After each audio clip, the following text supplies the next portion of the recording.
Hello friend, I want to tell you about the Honda Civic car. Looking at the history of Civics, offered on a mass scale in Europe, the ninth generation is the last, closing a certain era of Honda. The basis has always been high-revving, naturally aspirated engines, with diesels and hybrids appearing over time, but it was an evolution. Always quite simple but durable suspension, body and chassis subject to corrosion, but very reliable mechanics and electrics. This era ended in 2017. The 10th generation is a completely different kind of car, and the engines are turbocharged, although it must be admitted that the Civic IX already offers a spacious interior and a huge trunk. Honda Civic iX was presented in 2011 as a new generation, but conceptually and technically it is a development of Civic VIII. The body shape, interior layout, and range of engines are similar. Each of them is an exceptionally successful, durable, and reliable unit worth recommending. The optimal 1.8 IVTEC engine stands out in the foreground, providing good performance, low fuel consumption, and reliability befitting the brand. This is an engine that, without gas power, practically does not require more than basic maintenance. It is worth adjusting the valves from time to time. The 1.4 IVTEC version is also recommended, but the low power works mainly in the city or for undemanding drivers. Both petrol engines are economical.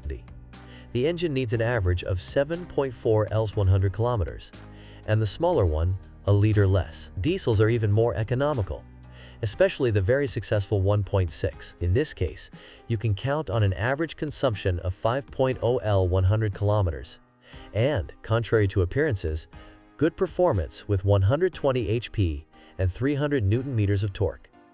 The engine has mild characteristics and has been tuned for economical driving. The slightly more powerful 150 HP 2.2 variant is a development of the ICDTI engine, but with more complicated equipment. Its fuel consumption is around 5.5 Ls 100 kilometers. Interestingly, Honda diesel engines are exceptionally reliable, and only the particulate filter can cause sleepless nights. It is even hard to find replacements, so you have to take care of it. The same applies to the larger diesel. However, more serious repairs, e.g. injection system, timing drive replacement, are quite expensive. The rule already prevails that the ICDTI engine is not worth repairing even in the basic scope, so soon the same will be done with the newer variant.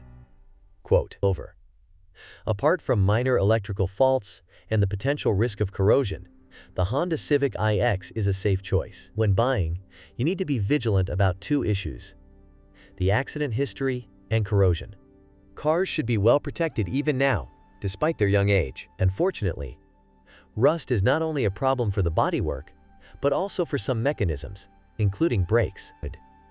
Additionally, poor paintwork means that chips quickly appear on the front. Electrical faults do not cause major discomfort, but multimedia freezing, problems with contacts, lighting, and some equipment elements are the norm. These are also situations that users did not have to deal with in older generations. The poor quality of workmanship is clearly visible, an evolution of which is the one in the X generation. Despite this, the car is not only worth considering, but is also one of the best offers on the market. Very reliable mechanically, requiring little maintenance, and with exceptionally good all engines.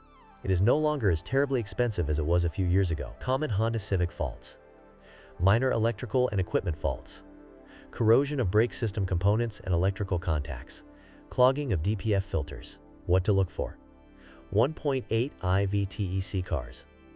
What to avoid: cars with a questionable past. Thanks for listening to me. Don't forget to subscribe to the channel and rate my video. If you know of any problems with this car that I haven't mentioned, be sure to write about them in the comments.